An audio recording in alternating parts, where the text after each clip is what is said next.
Assalamualaikum warahmatullahi wabarakatuh. Perkenalkan, saya Muhammad Nur Fajar, peserta Latsar CPNS Kementerian Dalam Negeri tahun 2021, gelombang 2, kelas A9, kelompok 3. Pada kesempatan kali ini, saya akan menyampaikan Learning Journal Agenda 4 yang dikaitkan dengan tugas-tugas saya di Agenda 4.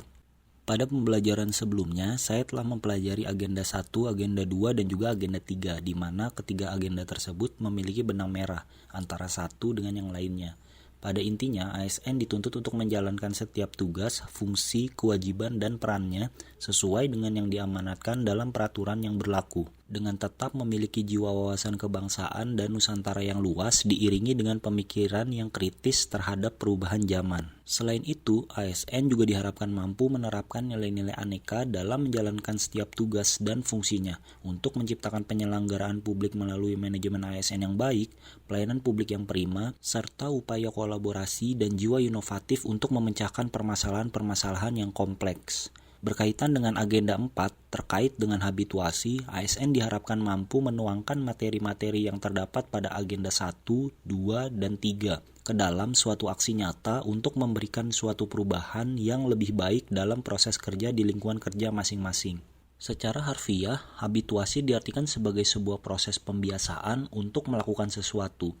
Selanjutnya, untuk menerapkan kebiasaan-kebiasaan baik di dalam lingkungan kerja, ASN dituntut untuk dapat menerapkan konsep aktualisasi dengan alur rancangan mulai dari mengidentifikasi isu, mendeskripsikan isu, menetapkan isu, membuat rumusan isu, menentukan penyebab isu, serta mencari gagasan kreatif untuk memecahkan suatu isu atau permasalahan di lingkungan kerja.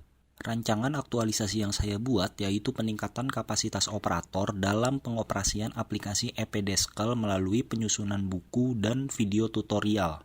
Hal ini saya tetapkan melalui alur pikir proses penyusunan rancangan aktualisasi yang berlaku. Pertama yaitu dimulai dengan identifikasi isu pada tanggal 24 Juli 2021 dengan berkoordinasi dengan atasan atau mentor terkait. Selama masa on the job training di Direktorat Evaluasi Perkembangan Desa, terdapat beberapa isu yang pada akhirnya saya angkat ke dalam rancangan aktualisasi berdasarkan hasil diskusi dan konsultasi dengan mentor. Yang pertama yaitu masih terdapat pegawai yang indisipliner terhadap absensi. Yang kedua, masih adanya operator yang belum mengerti cara mengoperasikan aplikasi EPDeskel di Direktorat Evaluasi Perkembangan Desa maupun pemerintah daerah terkait. Yang ketiga, belum tertatanya arsip dokumen evaluasi perkembangan desa dan kelurahan di Direktorat Evaluasi Perkembangan Desa. Berdasarkan identifikasi isu tersebut, lalu saya mendeskripsikan masing-masing isu dengan melampirkan data atau fakta, dampak, dan juga keterkaitannya dengan Agenda 3. Yang pertama yaitu masih terdapat pegawai yang indisipliner terhadap absensi. Berdasarkan Peraturan Pemerintah Nomor 53 Tahun 2010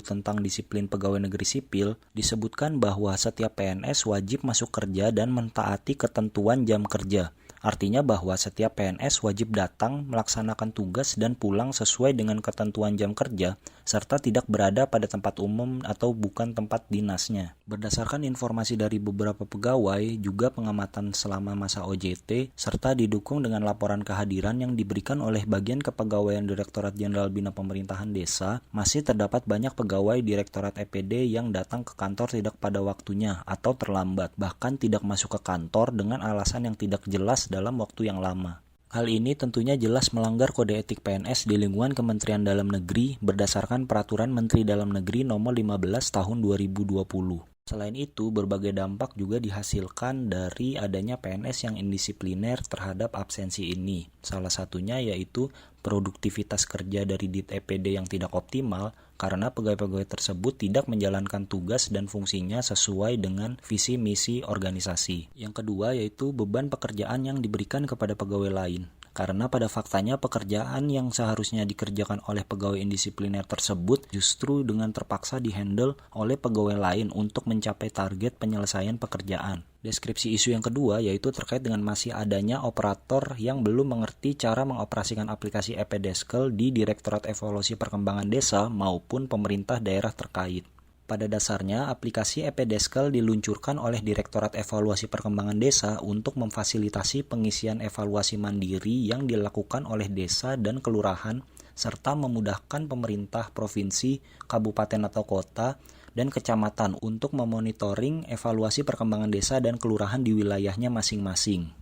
Namun berdasarkan fakta yang didapat dari hasil diskusi dan tukar wawasan yang dilakukan selama masa OJT, ditemukan fakta bahwa aplikasi tersebut belum berjalan dengan optimal. Hal ini ditandai dengan tidak meratanya persentase pengisian aplikasi Epideskel di berbagai wilayah, di mana sangat didominasi oleh wilayah Jawa Bali dalam pengisian Epideskel. Fakta lainnya yaitu pengisian aplikasi Epideskel paling tinggi pada tahun 2020, dengan total desa dan kelurahan yang menginput data ke dalam aplikasi sebanyak 24.926 desa dan kelurahan.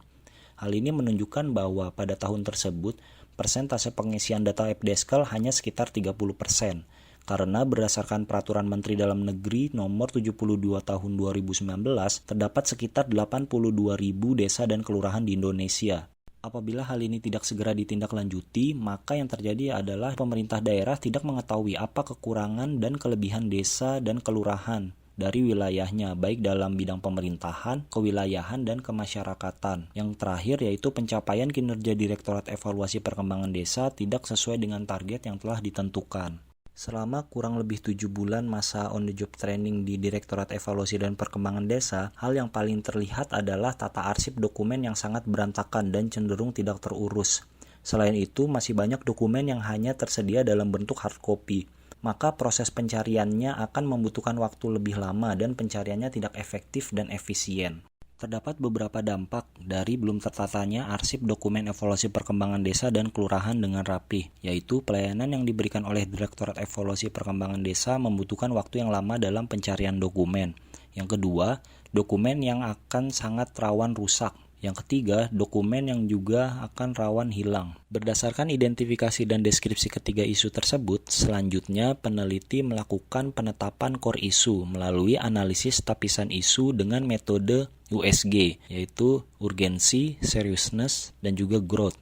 Metode USG ini dilakukan dengan memberikan penilaian atau scoring pada setiap isu berdasarkan urgensi, seriousness, dan juga growth. Hasil dari tapisan isu dengan metode USG memperlihatkan bahwa isu terkait dengan masih adanya operator yang belum mengerti cara mengoperasikan aplikasi Epideskel di Direktorat Evaluasi Perkembangan Desa dan Pemerintahan Daerah terkait menempati peringkat 1 dengan 14 poin. Disusul dengan isu masih terdapatnya pegawai yang indisipliner terhadap absensi dengan 11 poin, dan terakhir belum tertatanya arsip dokumen evaluasi perkembangan desa dan kelurahan dengan 9 poin. Berdasarkan hasil analisis dan tapisan isu menggunakan metode USG, rumusan isu yang dipilih oleh penulis yaitu terkait dengan masih adanya operator yang belum mengerti cara mengoperasikan aplikasi Epideskel di Direktorat Evaluasi Perkembangan Desa dan Pemerintahan Daerah terkait. Selanjutnya, penulis menentukan penyebab core isu menggunakan fishbone diagram. Tujuannya untuk mencari akar penyebab terjadinya suatu masalah atau core isu. Penulis menggunakan kategori 6M dalam fishbone diagram, di mana masing-masing kategori memiliki penyebab dari core isu tersebut. Yang pertama yaitu terkait dengan metode, di mana belum adanya media pembelajaran komprehensif yang dapat digunakan oleh operator karena selama ini masih mengandalkan pelatihan dan juga bimbingan teknis. Yang kedua, dari segi kategori manusia, kompetensi SDM yang tidak merata dalam penggunaan aplikasi. Selanjutnya, keterbatasan SDM dan pemahaman regulasi terkait dengan aplikasi Epideskel. Selanjutnya, terkait dengan kategori mesin, yaitu keterbatasan sarana dan prasarana penunjang aplikasi dari Epideskel. Yang ketiga, yaitu terkait dengan pengukuran atau measurement, di mana apabila diukur akses internet di berbagai daerah tidak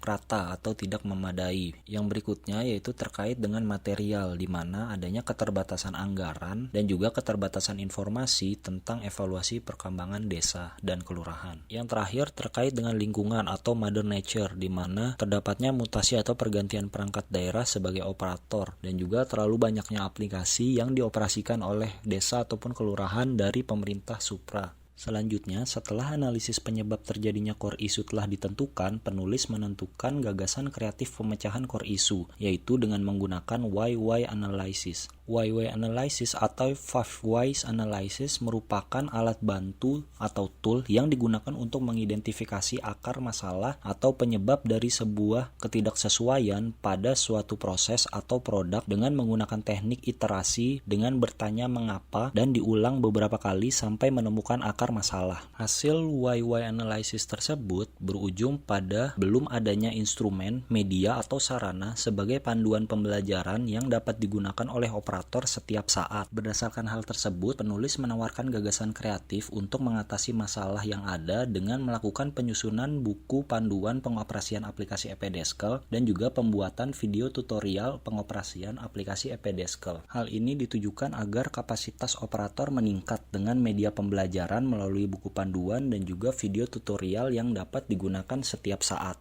Demikian terkait dengan Learning Journal Agenda 4 yang saya kaitkan dengan tugas-tugas dalam rancangan aktualisasi saya. Terima kasih. Wassalamualaikum warahmatullahi wabarakatuh.